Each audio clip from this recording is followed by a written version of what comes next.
بسم الله الرحمن الرحيم الحمد لله رب العالمين الحمد لله الذي أنزل على عبده الكتاب ولم يجعل له عوجا قيما لينذر بأسا شديدا من لدن ويبشر المؤمنين الذين يعملون الصالحات أن لهم أجرا حسنا ماكثين فيه أبدا والصلاة والسلام على من كانت معجزته القرآن وكان إمامه القرآن وكان ربيع صدره ونور قلبه وجلاء حزنه القرآن وسلم تسليما كثيرا وبعد السلام عليكم ورحمة الله وبركاته يا الله ملكام فقاد هونو ያው በድጋሚ ተገናኝተናል የያዝነው ርዕስ ከቁርአን ጋር እርቅ መፈጸም ነው በርግጥ ያው ለኔም የከበደኝ ነው ኢንሻአላህ የምናወራውን ያህል አላህ ስራ ላይ እንዲያስገኘን የናንተ ዱዓ ያስፈልገናል አላህ Subhanahu Wa Ta'ala ያው ምድር ላይ ያዋለልን ትልቅ ጸጋ የረሳን የዘነጋን ሰዎች ሆነናል ነው መነሻ ሐሳቡና ይህ ጸጋው ቁርአንን ለኛ መስጠቱ በቁርአን እኛን ማክበሩ ነው ተግባራዊ ምላሻችን ደግሞ ከቁርአን ጋር መልካም ትስስር መፍጠር ነው ይሄንን ሁሌም ከጭንቅላታችን ውስጥ እንድናኖር አደራ አላለሁ ከዚህ ቀደም ያው ስለ ቁርአን ፈድል አንስተን ልቅናውን ለማየት ሞክረናል ይብዛሚነስ ቁርአንን ሀጅር ማድረግ ማኩረፍ መጣላት ማለት ምን ማለት ነው ሚለውን ለማየት ሞክረናል ሁክሙንም ቢያኔውንም ለማየት ሞክረናል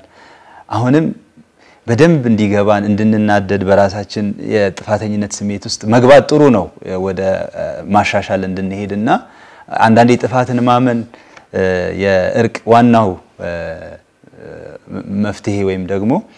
መንገድ ነው ብዬ አስባለሁ ወይም እርምጃ ነው ብዬ አስባለሁ አይደል ከሰዎች ጋር እኮ ብንጋጭ ብንጣላ እኛ ጥፋታችንን ያመንን ቀን ብዙ ነገሩ ያን ቀን ያልቃል ያበቃልና ሄዶ አፍ መባባል ነው የሚቀረው ስለዚህ አሁንም ያጎደልነውን ያጎደልነው ደግሞ የሚያስከትልብንን ጉዳት መጠን መረዳት ለጉዳዩ የበለጠ ክብር ቦታ እንድንሰጥ ያግዛል ከሚል ሐሳቤ ነውና ዛሬም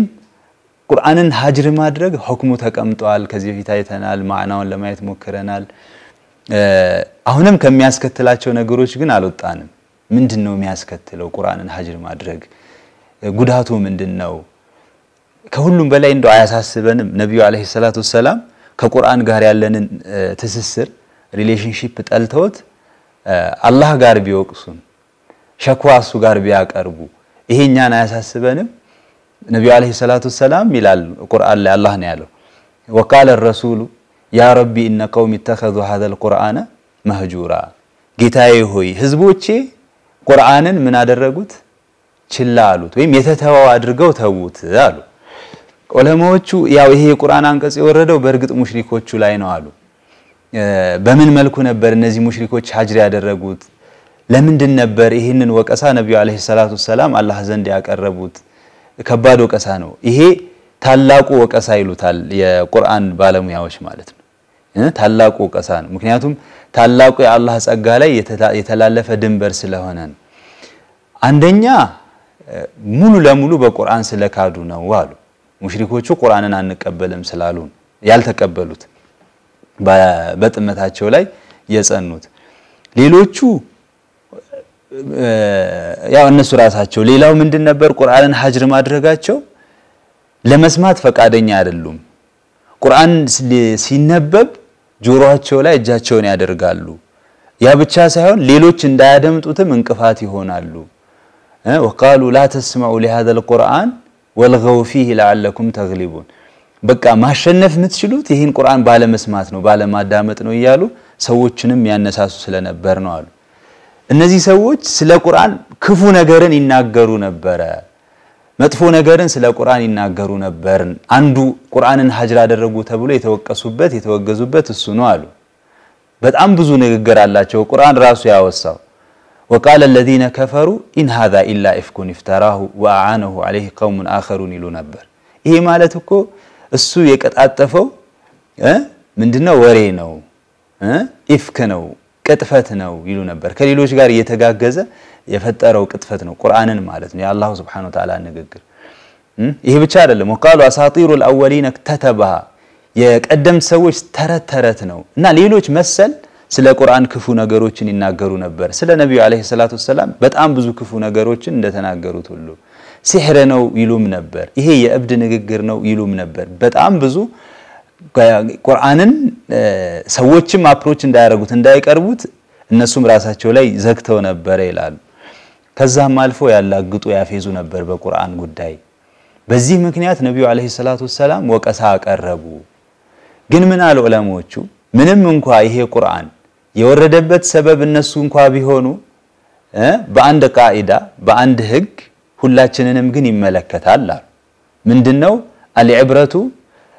بعموم اللفظ لا بخصوص السبب ይላሉ የወረደበት ሰበብ ሳይሆን ንግግሩ ነው ንግግሩ ሲታይ ዓም ነው وقال الرسول يا ربي ان قومي اتخذوا هذا القرآن مهجورا ያሉት ንግግሩ የሚያሳየው ሰበቡ እነዛ ሰዎች ቢሆኑ ሁሉንም አካተተ ነው ለዚህ ይመለከተናል በየትኛው ደረጃ ላይ ነው እኛ ያለነው ቁርአንን ከማኩረፍ አንፃር ከመተው አንፃር ማንበቡን የተውነው ሒፍዙን የተውነው በቁርአን መስራቱን የተውነው በቁርአን ማመኑን የተውነው የትኛው ነው የሚለው ነው እንጂ የሚወስነው ወቀሳው ሸክዋው ሁላችንም የሚመለከት ነው ይላሉ ይሄ አይበቃንም ወይ ከቁርአን ጋር ጥሩ ትስስር ለመፍጠር ከቁርአን ጋር ለመታረቅ ቁርአንን ይዞ ለማልቀስ ቁርአንን ይዞ ለመረዳት የቻሉትን ትግል ለማድረግ ይሄ አይበቃንም ወይ ሌላኛውን ምክንያትም ያነሳሉ ከቁርአን ጋር ትስስር መፍጠር አግባብ የሚሆንበትን ومن اعرض عن ذكري فان له معيشه ضنكا ማለት ቁርአንን ችላ ያለ የተወሰው ጭንቅ ጥበብ ያለ ህይወት ይኖረዋል ማለት ነው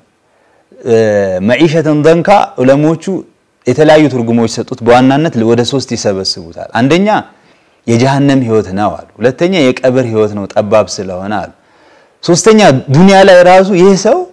አንደኛ አላህ Subhanahu Wa Ta'ala ጋር ቁርአንን ችላ ብሎ የህይወት መንገዱን ከሌሎች አቅጣጫዎች እየፈለገ ስለሆነ የሚበላው የሚጠጣው حرام ይሆናል ብዙ ቢያገኝ እንኳን በረካም የለውም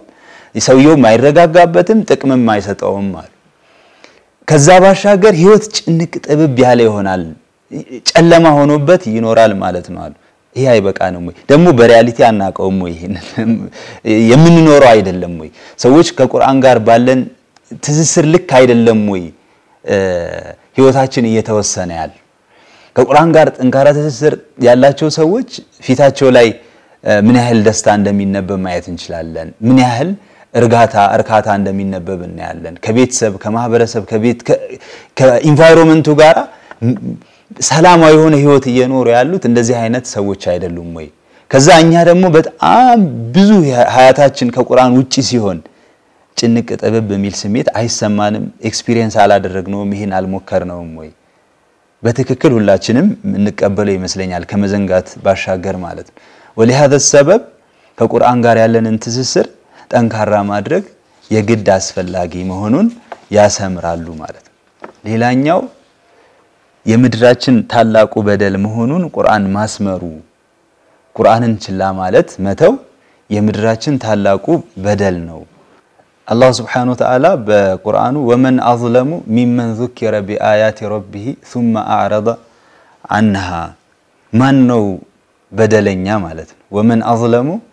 من نو يبلت بدلنيا كسبلي بدلنيا ظالم علوي ذكر بآيات ربه እንግዲህ በአያት እዚህ ጋር ቁርአን ማለት ነው ይላሉ ዑለማዎች ያ አላህ Subhanahu Wa Ta'ala አንቀጾች እየተወሱት ወይም እየተነበበለት ችላ ከሚል ሰው ጥሎ ከሚሄድ ሰው ይህ ማለት ለቁርአኑ ኢብራ ሳይሰጥ ቆም ብሎ ለማሰንተን ሳይሞክር ወይም ደግሞ የተላለፈው መልእክት ይመለከተኛል አይመለከተኝም እንድሰራ የሚጠበቅብኝ ነገር አለ የለም ትቶ የሚሄድን ሰው የበለጠ በደለኛ ሰው አለ ወይ አለ ይሄን ጥያቄ አላህ Subhanahu Wa Ta'ala ለኛ እየጠየቀ ነው እነዚህ ሰዎች አላህ Subhanahu Wa Ta'ala ከባድ በደል በድለዋል በርግጥ ከባድ በደል ነው አትሉም ታላቅ አላህ Subhanahu Wa Ta'ala የምድራችንን ትልቅ ውለታ ውሎልን ያንን ውለታ በክፋት መመለስን ይበልጥ በደል ዙልም ሊገኝ ይችላል ወይ በእነዚህና ሌሎችም ብዙ ምክንያቶች ቁርአንን ሀጅር ማድረግ ተወግዟል ጉዳቱና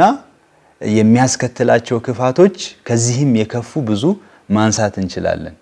ከዚህ በኋላ ኢንሻአላህ ተዓላ በዝርዝር ማየት ምን ሞከረው ከዚህ ቀደም ያነሳናቸውን የሀጅር አይነቶች ወይም የኩርፊያ አይነቶች ከቁርአን ጋር ባለን ትስስር ክፍተት የፈጠርንባቸው ቦታዎች ለብቻ እየነቀስን እያወጣን እየተወያየን እንቀጥላለን ያ አላህ Subhanahu Wa Ta'ala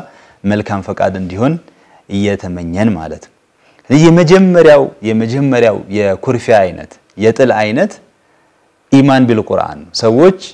በቁርአን አላመኑም ማለት የመጀመሪያውና ትልቁን ጥል ፈጽመዋል ከዚህ ቀደም እንዳነሳን በቁርአን ማመን ከኢማን መሰረቶች ከመሆኑ ጋር ቁርአን የአላህ Subhanahu Wa Ta'ala እዝነት ረህማ ከመሆኑ ጋር እዝነት እኮ ነው አይደል ለምን እዝነት ነው አለን ቁርአን አላህ Subhanahu Wa Ta'ala የፈጠራቸውን ሰዎች አስፈላጊ ነገሮች ሁሉ የሚያውቅ አምላክ የሚጠቅመንና የሚጎዳንን ስላስቀመጠበት ከሱ ውጪ ደግሞ በትክክል የኛን ጉዳይ ተረርቶ ተገንዝቦ ህግ ሊያስቀምጥ መመሪያ ሊያስቀምጥ የሚችል አካል ከሱ ውጪ ስለሌለ ስለዚህ ለራሳችን አለመተው ለሌሎች እኛን አለመተው ይሄ አላህ Subhanahu Wa Ta'ala አዝነት አይደለም ሰዎች ቢሆኑ ህግ ያወጡ መመሪያችንን ያስቀመጡ እንድንጓዝ የሚፈልጉ ከዚሁ ውስን በሆነ አእምሯቸው ምክንያቱም የሰው ልጅ አእምሮ ውስን ነው محدود ነው محدود የሚያደርጉት ብዙ ምክንያቶች አሉ ማየት ከሚችለው ወይም ደግሞ በስሜት ዋሳቶቹ ሊደርስባቸው ከሚችላቸው ጉዳዮች ወጥቶ ማየት ማሰብ የማይችል ሰው ነው ህግ የሚያወጣው ወይም ደግሞ ሻህዋ የሚባል ምን አለበት ሀዋ የሚባል ባያዝ አለበት ወይ ወደሱ ማመዘኑ ማዘንበሉ የማይቀር ነው ስለዚህ እኛን ለሌሎች አካላት ለፍላጎታችን አላህ ቢተወን ኖሮ ህይወታችን በጨለማ ውስጥ መቀጠል አይቀርም እንደው አሁን ጭልጭል የምትለዋም ለማለት ፈልጌ ሰው ቢያንስ በግል ህይወት ውስጥ ቁርአን ውስጥ ያሉትን መመሪያዎች መተግበር የሚከለክለው አካል ስለሌለ ይሄ የአላህ Subhanahu Wa Ta'ala ዋነኛው እዝነት ነው በቁርአን ማመን የሚያስፈርዳቸው ወይም የሚያስገድዳቸው ነገሮች አሉ እንግዲህ አንድ ሰው በቁርአን አምናለሁ ሊለኝ ይችላል በምላሱ ሊሞግት ይችላል ግን የሚያስገድዳቸው የሚያስፈርዳቸው ነገሮች ግን አሉ በቁርአን ማመን ኢንሻአላህ ያው ሰዓት ያለቀ እንደሆነ እየጠቆሙኝ ስለሆነ ይሄንን ክፍል ኢንሻአላህ በቀጣዩ ግንኙነታችን ምን ዳሰሰው ይሆናል እስከዛ ኢንሻአላህ ከቁርአን ጋር ያለንን አላቃ ተስስር ያጠነከርን እንድንገናኝ አደራ ይያልኩኝ ለዛሬ በዚሁ አበቃለሁ ወሰላሁ ወሰለም ወባረከ አላ ነቢና መሐመድ ወአላ አሊሂ ወሰሐቢሂ ወሰለም አስአላህ Subhanahu Wa Ta'ala وأن يجعلني وإياكم من المقبولين